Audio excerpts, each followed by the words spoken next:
ሰላም ውድ ሀቫን ቲቪ ተከታታዮች እንዴት ናችሁ? ቴሪ ነኝ። እንደሚታወቀው በጉጉት ተጠብቅ የነበረው 12ኛ ክፍል ፈተና በፈተኛ ቀን ይፋ ሆኗል። ስለዚህ ከሰኔ 23 ጀምሮ ባሉ ተከታታይ ቀናት በኦንላይን እና በወረቀት ይሰጣል እና በዚህ የተነሳ ብዙ ተማሪዎች በጣም ጭንቀት ገብታቸዋል እና እንደ አንድ ሲኒየር ተማሪ ለተማሪዎች ይጠቅማል ያልኩትን አንዳንድ ነገሮችን በዚህ ባለቻችሁ አንድ ወር ውስጥ በፍጹም ማድረግ የሌለባችሁ ነገሮች ነገራችሁ የመጣሁት። ስለዚህ ወደ ቪዲዮ ከመግባቴ በፊት ሀቫን ቲዩብን እስካሁን ሰብስክራይብ ያላደረጋችሁ ሰዎች ሰብስክራይብ አድርጉ። ምክንያቱም ከዚህ ቀጥሎ ግቢ ስገቡም አብራችሁ የሚቀጥል ዩቲዩብ ነው። እንዲሁም ደግሞ ይሄን ቪዲዮ ለጓደኞቻችሁ ደርስ ሼር ላይክ ማድረጋችሁ እንዳትረሱ። ስለዚህ ስንጀምር እንደሚታወቀው የቀራችሁ ቀን ከአንድ ወር ያነሰ ነውና በፍጹም ማድረግ የሌለባችሁ የመጀመሪያው ነገር ምንድነው? በጣም ማጥናት አለብኝ ብላችሁ የእንቅልፍ ስኬጁላችሁ መቀነስ ነው። ሁላችንም እንደዚህ የምናደርገው ነገር ነው። በጣም ብዙ ሳንተኛ ብዙ ካጠናን የሆነ ብዙ እንሰራለን ብለን እናስባለን። ላይከኛው በጣም ሚስኮንሰፕሽን ትክክል ያልሆነ ነገር ነው። አእምሯችን ፈክሽ እንዳደርግ ሁልጊዜ እንደምንለው ቢያንስ በቀን ውስጥ አንድ ሰው ከ6 እስከ 8 ሰዓት በአቬሬጅ መተኛት አለበት እና ፈተና ደርሶብኛል ማጥኛ ጊዜ የለኝም አልተኛ ምናምን ብላችሁ እንቅልፋችሁ የሚቀንሱ ከሆነ እስካሁን ያጠናችሁትን ኢፈርት ነው ገደል ይዞባችሁ የሚገባው እና አእምሯችሁ በትክክል ፈንክሽን ማድረግ ስለሚያውቀው በፍጹም አልመክራችሁ ነገር የእንቅልፍ ሰዓታችሁ መቀነስ ነው።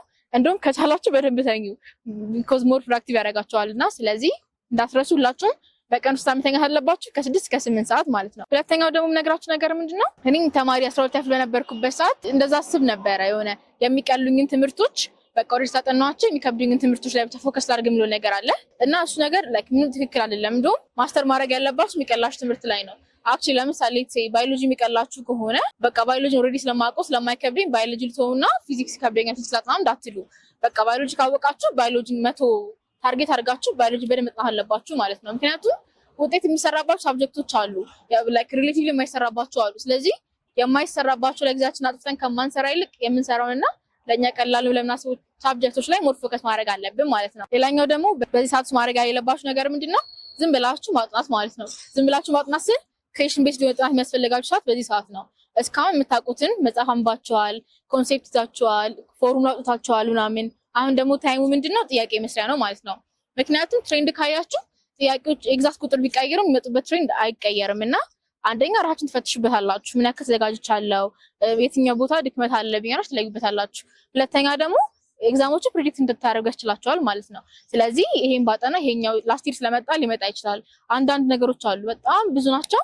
ኤግዛም ላይ ግን ላይክ 0% የመምጣት ቻንስ ያላቸው አሉ። እነሱ ላይ ዝም ብላችሁ ሰዓታችሁን ከምታባክኑ 0% የመምጣት ቻንስ ያላቸው ላይ ጥያቄ ሰርታችሁ ፎከስ ሆናችሁ መለከታችሁ ፓርት ላይ ብቻ እንድታጠና ይችላችኋል ማለት ነው። ስለዚህ እስካሁን ብዙዎቻችሁ ጥያቄ መስራት ጀምራችኋል ብዬ አስባለሁ።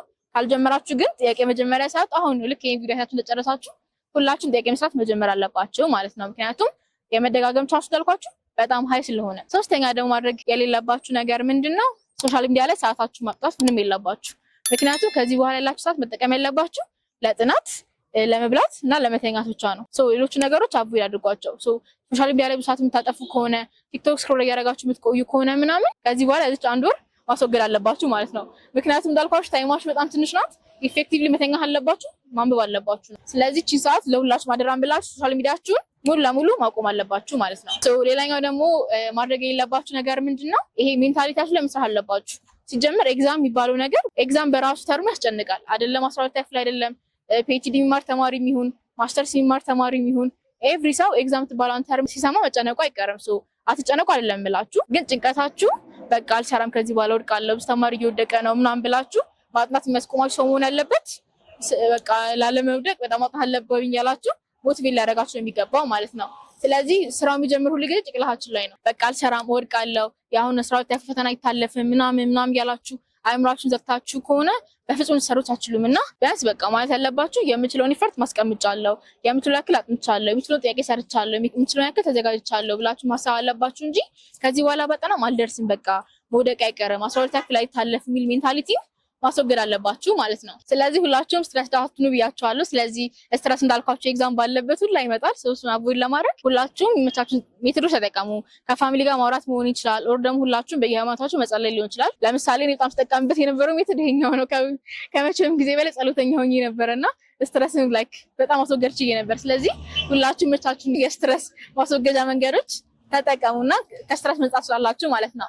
ስለዚህ ኮንክሉድ አደርገው ምንድነው ይሄ 12ኛ ክፍል ፈተና ሁላችንም ከድሮ ጀምሮ ስንፈተንበት የነበረው ነገር ነው።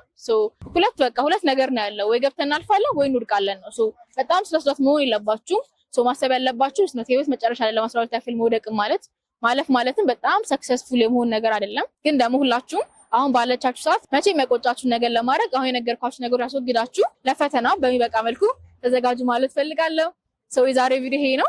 በሚቀጥሉት ታይሞችም ደግሞ ስለ ግቢ መረጃም ሊሆን ይችላል ኢቭን ደግሞ 12 ፈተናዎችም አጠናን ዘዴዎችን የተለያዩ ቪዲዮዎች ይዤላችሁ እመጣለሁ። ኦልሞስት ሁላችሁም ጆይን የምታደርጉት ዩኒቨርሲቲ አለ አዲስ አበባ ዩኒቨርሲቲ ስለሱ መረጃ ይዤላችሁ እመጣለሁ። ፈተናዎቹ ይለቅ ብዬ ነው። ስለተከታተላችሁኝ አመሰግናለሁ። ሁላችሁንም ከወዲሁ መልካም ጥናትና መልካም ፈተና ማለት እወዳለሁ። አመሰግናለሁ። ሀቫንቲ ዌብ ሰብስክራይብ ማድረጋችሁ እንዳትረሱ።